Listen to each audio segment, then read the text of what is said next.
The world of The Last of Us is dangerous. Unless you're living in a protected area, there is something lethal around every corner.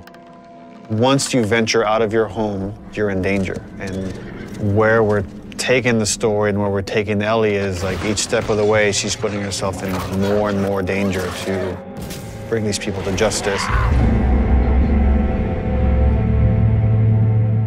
I would say that the world, in every sense of the word, is bigger than The Last of Us Part 1. Both in scale and the amount of physical space that exists for you to explore, for you to encounter other people. Yeah, this route has its perks. Our hope is to make every corner a challenge, make every decision hard for Ellie. And so we do that not just in the gameplay you experience, but also in the level design. So part of that is making certain experiences really hostile, be it through weather or through rivers or craggy cliffs or slick snow. But we also use it in terms of how blind the player is. Like, what can they see? How safe do you feel? Can you see a threat coming around the corner? You never know if the bullets in your gun are gonna be enough. You never know if you can stop and bandage your arm. You can never fully breathe. And we want you to be in alignment with Ellie, who can never fully breathe when she experiences this trauma. For Jackson specifically, we wanted to make it feel like a very close-knit kind of community that's focused on family, focused on sustainable ways of living. I obviously have the hydroelectric dam generator that's powering the town, so we have, you know, electricity in Jackson, which is not something that maybe players would expect to see in the world. But given that we're further in time, we wanted to show that there are certain people dedicated in the world to rebuilding a life that doesn't revolve around killing people and scavenging. As you walk around the town, you can hear kids laughing. You could see people going into restaurants and eating. And it's a very kind of tranquil town. Now, we know there's all these horrible things happening outside the walls, but they've been able to protect the innocence of this town. Jackson, in many ways, represents what is at stake for our characters. A life of peace and relative comfort. A life where you can fall in love. A place where children can play and it's okay. And I think, you know, when we were looking at building out Jackson, it's like, okay, how many of those moments can we represent? What's awesome about the world of The Last of Us is it shows just how precious the things that we take for granted in our everyday lives, how precious those things really are.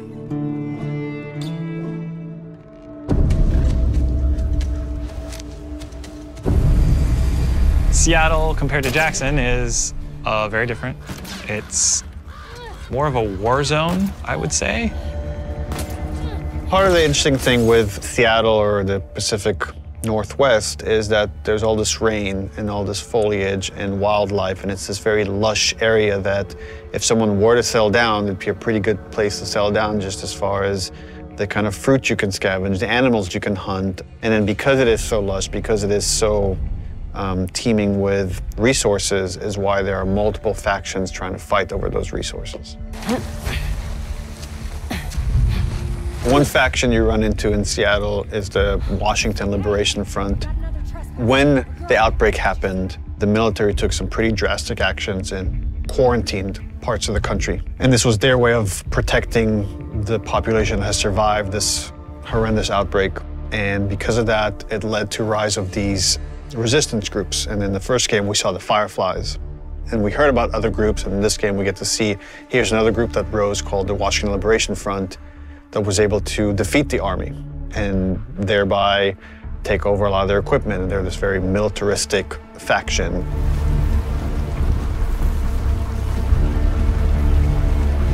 And at the same time, you have the Seraphites. And they're a religious group that also came up out of the outbreak that believed that the pandemic came because of sin. They're trying to reset the world and return it to a better place than it was. In The Last of Us, almost any group that has survived this long has to be dangerous. If you're not dangerous, you're not going to survive. You're going to become someone's victim. And the two factions you run into are both very dangerous. The WLF has a lot of military equipment, that they're able to use defense area, and they have large numbers, whereas the Seraphites are very quiet and stealthy and able to use the large amount of foliage to their advantage, and they fight more in this kind of guerrilla warfare. How you deal with them is going to be different because they have different language, they different communication style. The scars will whistle to each other with this different language. And they have some of the stuff that you have. You have a bow and arrow, they can hit you with arrows and impale you, and you have to pull the arrow out. They have big sledgehammers and melee weapons. The WLF, they have trained dogs that will sniff and attack you. Dogs are a new level of threat that Ellie hasn't had to negotiate before, and hopefully they create a new complicated choice for the player.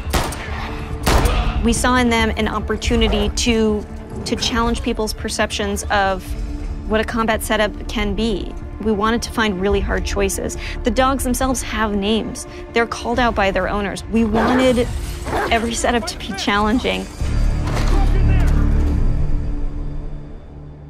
Oh, that smell. Looks like infected did this. How many do you think it would take to bring down a moose? Infected are still a threat in this world.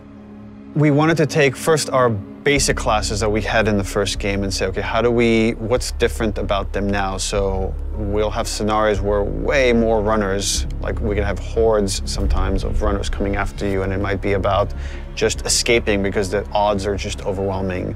You know, this thing just keeps mutating. There's certain evolutions of infected that you haven't seen before, certain new classes.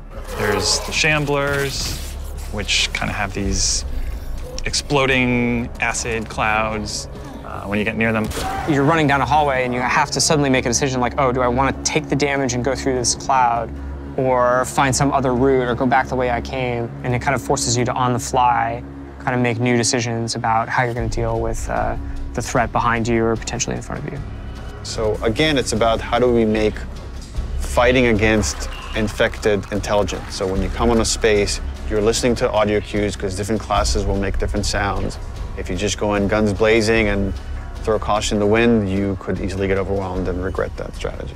That level of uncertainty and instability is something our characters have to carry with them every day as they go out into the world to protect the people they love most. And that threat is banging on their door every day. I really hope you make it.